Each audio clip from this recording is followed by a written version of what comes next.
Well, we're coming up on 1 month into the 2025 season, and the early returns on Anthony Volpe are kind of polarizing Yankees fans. A lot of Yankees fans feel that he should be sent down. Maybe we should expect a little bit more out of a guy in his third year, but he still provides great defense, and some fans love that. Tonight, we're going to dive into all of that. We're going to take your voicemails. Coming up next, this is Pinstripe Territory. Just wanted to talk, that's all. How's it going, everybody? Welcome back. Welcome back. I see we got a bunch of people waiting for this one. People are anxious to talk about anything Anthony Volpe right now because he's such a polarizing figure. You'll notice he's on pace for 5.18 WAR this year, if you look at Baseball Reference. But he's hitting 198, and he strikes out a lot. And he strikes out a lot in big spots. So we had a lot of requests to do a show on him and to basically take voicemails and comments and for my take. And I've been kind of formulating it over the last few days. And here it is. We've gotten more voicemails on him than anyone else. And I get it. I'm not here to confirm or deny anyone's opinion or shoot down anyone who's upset about, what Volpe is, or to basically confirm that he's a bust. But I think it's time to have the discussion, and I think it's worth having the discussion. And we got a lot of comments in here tonight for people who want to put him back in the minor leagues, people who still think that Peraza deserves a shot, or perhaps Yorbit Vivas. We got some calls about that. Tonight, I want to present the objective facts as I see them and let the chips fall where they may. We've also got a special appearance by TK. He's going to be on the show tomorrow. Fact is, Anthony Volpe's 23 years old, so he's still pretty young in his career. Former first-round draft pick, came straight out of high school. So he's not a guy who had a chance to work through college baseball and face these top-level pitchers. He had to work his way up through the minor leagues. And in his first 2 years, his WAR was over 3, which is pretty good for a rookie and for a follow-up campaign. But he was billed to us, not only by the Yankees, but by the various scouts and scouting reports and prospect magazines and so forth, as a guy who could potentially be a big-time hitter in the major leagues. Contact guy. Maybe a little bit of power, a speed demon, a 30-30 guy. But if you look at his minor league numbers, he really never hit for an average. He really never got on base all that much. He was basically the player that he's been since getting to the major leagues. A guy who plays pretty good defense, will hit you some home runs, but doesn't make a lot of contact, doesn't make much contact. I feel like Anthony Volpe's body type, or as some people would say, his player archetype, is divergent from the player he's trying to become. He's not Aaron Judge. He's not Paul Goldschmidt. He's not even Ben Rice. These are big, strong dudes. Volpe is 5'10". He's listed as 180 pounds. Weighs 5 more pounds than I do. He's strong, but he's short. He's got a natural advantage in that he's got a smaller strike zone. And a smaller strike zone should mean less area to cover. And hence, less strikeouts. Yet, the strikeouts are astronomical. And you would think that somebody of his size and stature, especially given his speed, would have the approach of getting on base and playing towards that typical archetype. You expect him to be a menace, stealing bases. You expect him to make contact. But that's not really his game. That's not really the game he's chosen to go after. I don't know if it's because he wants to get paid as a guy who hits home runs, because he's hit a few of them, or a guy who wants to drive in a ton of runs, or if the Yankees want him to be that guy. But the fact is, he swings very, very hard. Very hard. And he misses way more often than I'm comfortable with, and I know a lot of you are comfortable with. Now, if you look at his value, it's pretty much on track to be at or better than it was last year. But if you look at the numbers, 198 batting average, 295 on base percentage, 385 slugging, 680 OPS, they're underwhelming. So a vast majority of his value comes from his defense.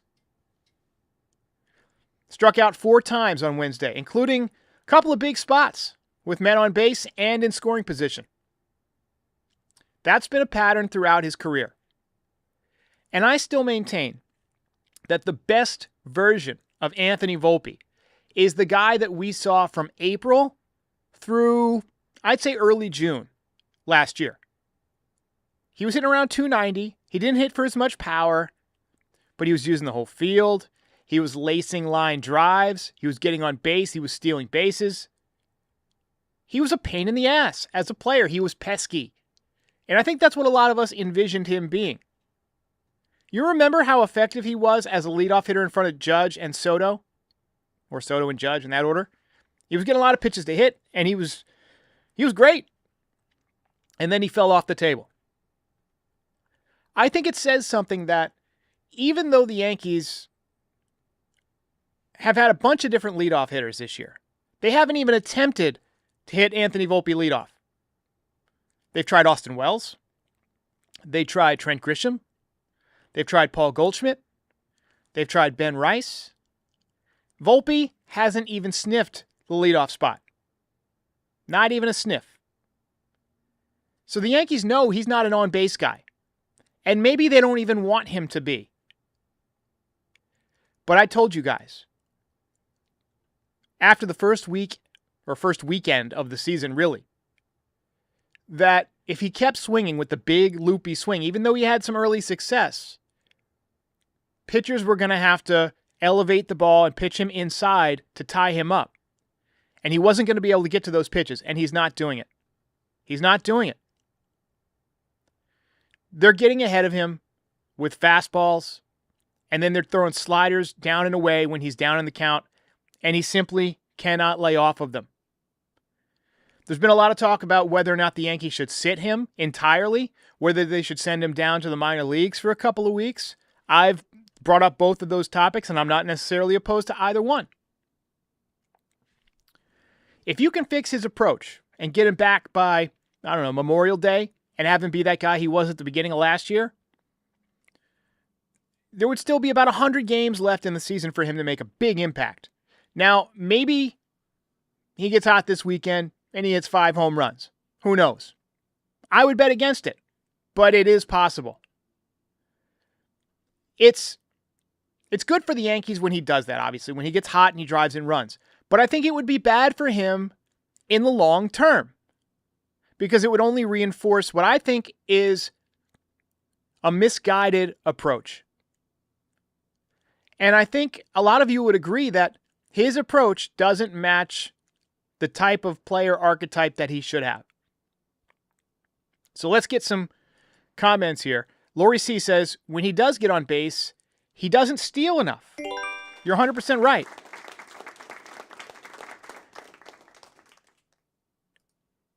Tan says, Volpe's speed is never in play if he grounds out or strikes out 80% of the time. Exactly. The Other Voices points out that Gunnar Henderson was drafted after Anthony Volpe, and he's turned into a stud. That's just a miss, but everybody missed other than the Orioles before him. Right? Everybody missed who didn't take him. Gemini Thielman says, on-base percentage under 290 in 1,200 at-bats. Not good. Slotomania says he's trying to swing for the fences. That much is obvious. And it's painfully obvious. DeReal Estate, I guess, TV says, Boone does not give him enough off days. Don't care how young he is. When a player's struggling, they need to sit the F down. I think there's some truth in that.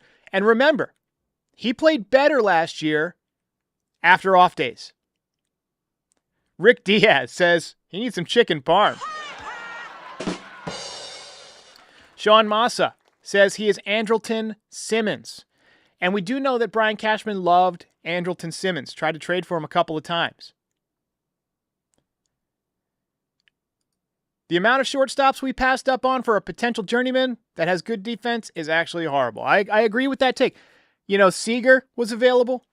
Could have had him. Gilbert Rodriguez says, Astros fan here. We're going to boo him just for fun because that's how we roll. He says, Pena had a down second year. Volpe will bounce back. I hope so. I hope so. Action VJ making fun of my grammar says, objective facts as I see them. Look, as I identify them to be. But yeah, you're right. That's kind of a misnomer or whatever it's called. Jay Mata says, I want to keep believing in him, but he seriously needs to fix his stuff. He's 24 in 4 days. This is his 3rd year. Zachary Bass says he is a doubles hitting guy with speed, not a home run hitter. I agree with that take a lot. I think that's who he should be. Eric C. says the torpedo bat may have gotten him trying to swing for the fences. I mean, it's clear that he's swinging for the fences almost every time.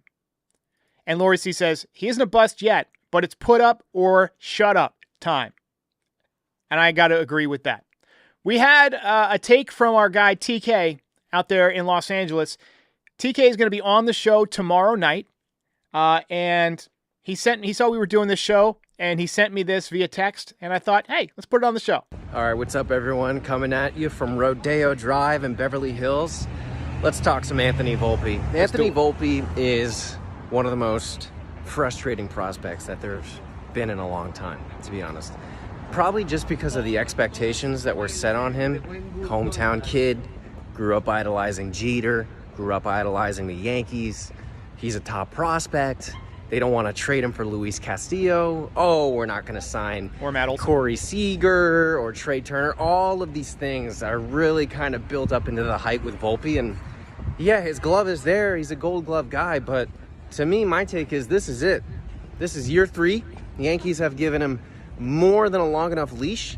They've given him time to prove himself at the major leagues. And he just hasn't really hit. And I think a part of the reason of that is he doesn't know what kind of hitter he is, man. He's a gap-to-gap guy. He's not a home run hitter. They don't need him to be a home run hitter. He's got great speed. I just need him to go gap-to-gap and steal bases, basically. That's what I need from Anthony Volpe, and that's just not what we've seen. He strikes out way too much for a guy like that. Now, am I ready to give up on Volpe? No, but the patience is starting to wear thin, and I think that the Yankees kind of have an insurance plan. George Lombard Jr. lurking there in the minor leagues. Doing well. Could be the end for Volpe. Maybe looking at trading him at the deadline. Trading a gold glove, promoting Lombard. Maybe that's the direction they go in. I don't know. But I'm not ready to give up. But we're sure as hell getting close. And I think the Yankees have given him more than enough time to prove himself. Well, appreciate the take there, TK. George Lombard Jr., by the way, hitting 286 in high A for Hudson Valley. Already 9 stolen bases, 463 on base percentage. So great eye. 1 home run. He might advance faster than I think people realize. He's a really good player. He's going to be putting pressure on Volpe. And honestly, Volpe's arm has always been that of a second baseman. He makes up for it by having a great release. But I've always felt he profiles as a second baseman, too. We got a bunch of voicemails on Volpe. Let's start with this one from Hawaii. Matthew from Kahului, Hawaii, with some stats on Volpe. Coming into this year, of all players with over 1,000 at-bats, he was the 6th worst in average, tied for worst for on-base percentage, 7th worst in slugging, OPS 3rd worst, WRC plus 6th worst. Right? We all know he started the year hot, but he did that last year too and then fell into a crater. He didn't even make the growth that some people think he did from 23 to 24.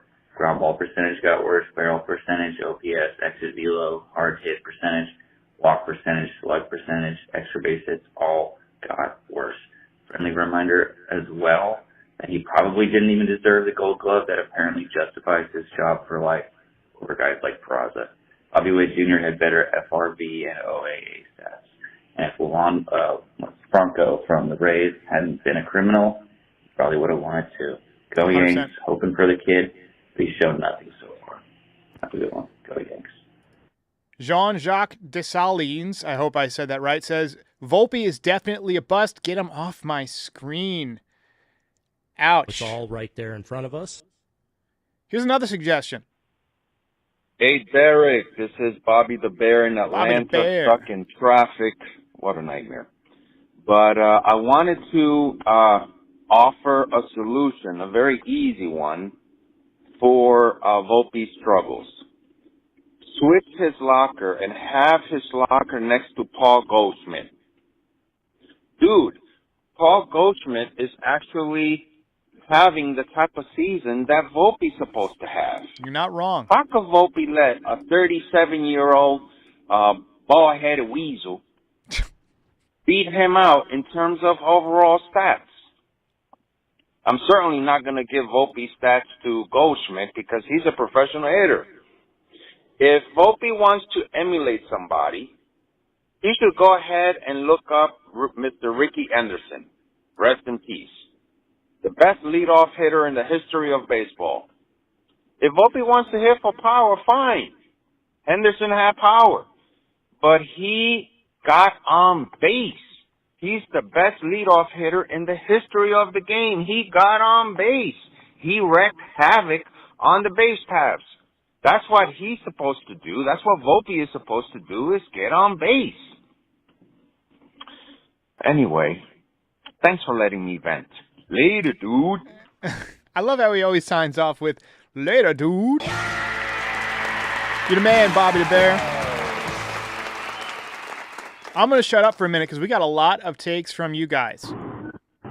Hey, Derek Austin. So I was just listening to Michael Kay talk about, Anthony Volpe, hometown kid, but the fans are starting to turn on him because, he's just not performing. I like Anthony Volpe. I think he could be a much better player than how he's playing now. Like the first half of last season, that's like the Anthony Volpe we want, right? But, I don't know why they won't just what's wrong with giving Peraza a few reps at shortstop? What's really wrong with that? Think about this. He can't do any worse than Anthony Volpe is doing right now with his low 300s on base percentage. He's batting 200, whatever it is. I mean, he can't do any worse, right? Could he really do any worse than Anthony Volpe is doing right now?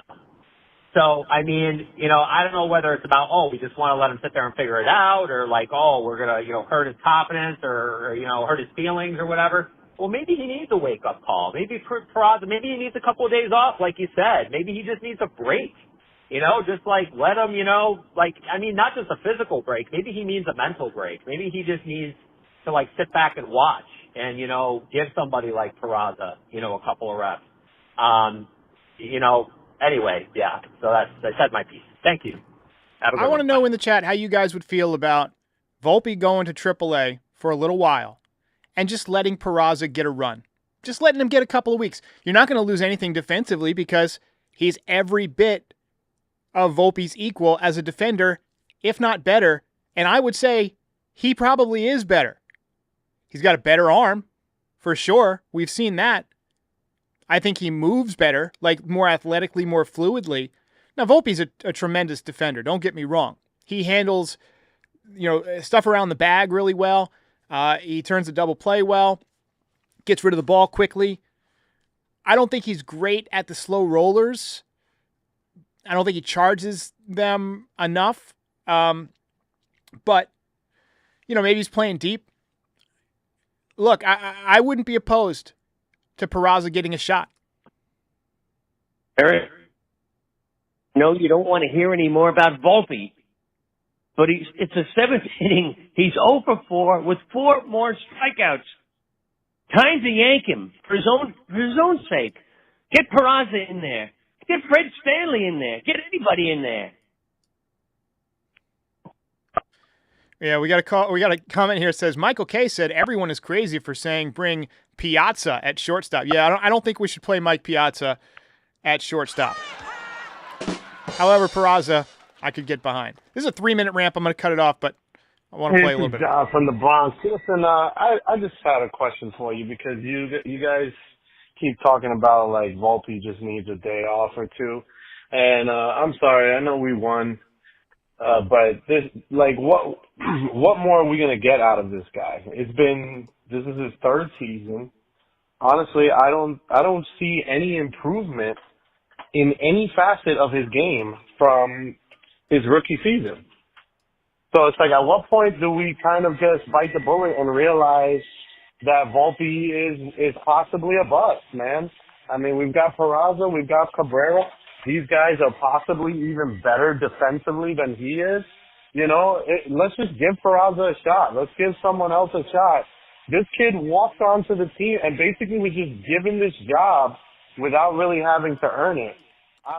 Well, he earned it in that one spring training, and you know, you can't take away the 3.5 WAR 2 years in a row. That's not insignificant. And he's on pace for 5.18, but I've said this in the past and I still feel it.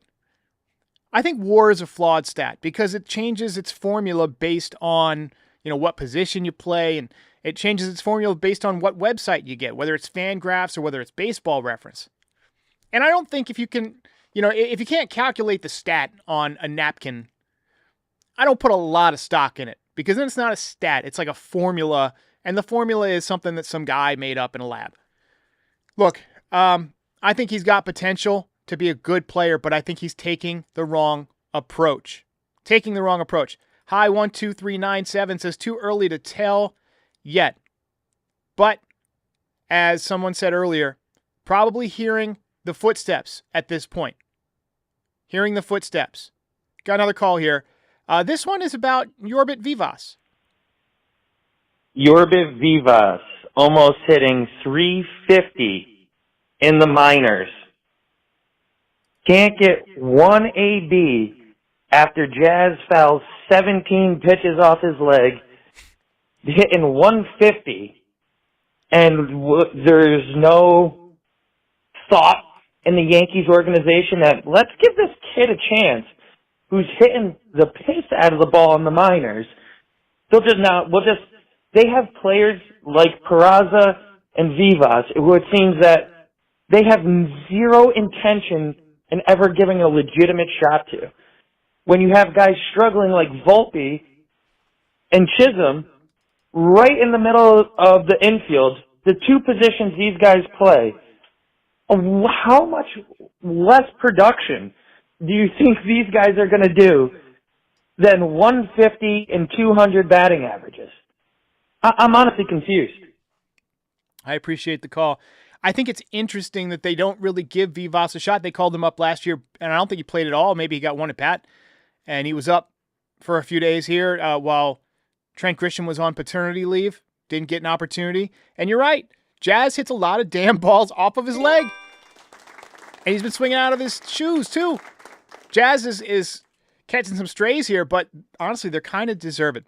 All right, so we got a quick ad from the folks over at Foul Territory, and then I'll be back with some more chat from the audience in just a minute.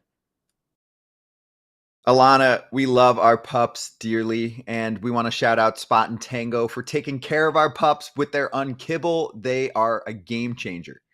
A game changer is right, Scott. And you know anything about me, you know that I love dogs and I want them to live forever. My own rescue pup, Bentley, is my passion, and she loves Spot and Tango, thank goodness. It's 100% human-grade ingredients, so you know exactly what your dog is getting. Oftentimes in other forms of dog food, you have no idea what's in it. It's a bunch of fillers. She loves it. It helps keep her healthy. It's perfectly customized for her age, her breed, her weight, and her level of activity. Makes me happy to give it to her. And you don't have to go to the store. They'll deliver it right to your door. Spot and Tango is offering an exclusive deal for the FT network. For a limited time, go to spotandtango.com/foul. Use code FOUL for 50% off your first order. That's spotandtango.com/foul, code FOUL for 50% off your first order. One more time for the pups out there. Code FOUL at spotandtango.com/foul. May I have your attention, please? All right.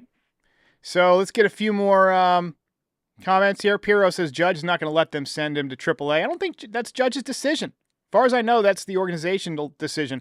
However, I do think that there's something to a few weeks in the minor leagues helping, because you don't have to worry about stats. You can just focus on fixing your approach, you know? And guys, once they're down there, they're motivated to get back up to the major leagues and start getting that major league paycheck again. Jason Custodio says, my thing with Volpe is that we've seen him do really good before, so I know it's in there somewhere. We had a great comment yesterday that said we've seen him hit for power. We've seen him hit for average. We've seen him steal bases. We've seen him play great defense. He just doesn't do it all at the same time, right? He doesn't put it all together, and that's what we've been waiting on. We've been waiting on him to just put in the whole package. And the fact that he's done all that makes you realize why he was such a big prospect in the first place and why so many different scouts and all that, you know, why they felt strongly about him. But unfortunately, at this point, he has not won over the fan base. One more call. You watching the game here, going along pretty well. Just wanted to get your opinion on one thing. Why? Oh wait, it's the same. I forgot. That's Brian. I guess Brian called in twice about the same topic. I didn't listen to it. I'm sorry. He basically said I had it labeled Peraza and Vivas should get a chance. So basically, same call as before. That's my bad. Anyway, I really think that Volpe needs to get it together. He's at risk of becoming a fan pariah if he keeps making big outs with the bases loaded, with runners in scoring position, and so forth. And it's time for him to get it going. And I honestly believe he should be the player that he was for the first couple of months of last season, even if it means less power. All right, ladies and gentlemen, I will be back tomorrow for the game. Yankees taking on the Blue Jays back in the Bronx. TK will be with me for the post game, and I'll see you then. Hey, while I've got you here, be sure to like the video and subscribe to the channel. Pinstripe Territory is the official Yankees podcast of the Foul Territory Network. We are home to the #1 most watched MLB postgame show on YouTube since 2021. We're here after every Yankees game and for reactions to all the best news and rumors during the offseason. Be a part of the show by calling into the voicemail 718-899-1068. Try to keep it clean for me. And if you ever miss us on YouTube, be sure and subscribe on all your favorite podcast platforms. Go ahead and rate us 5 stars. It'll help other people find the show. Thanks for watching. See ya.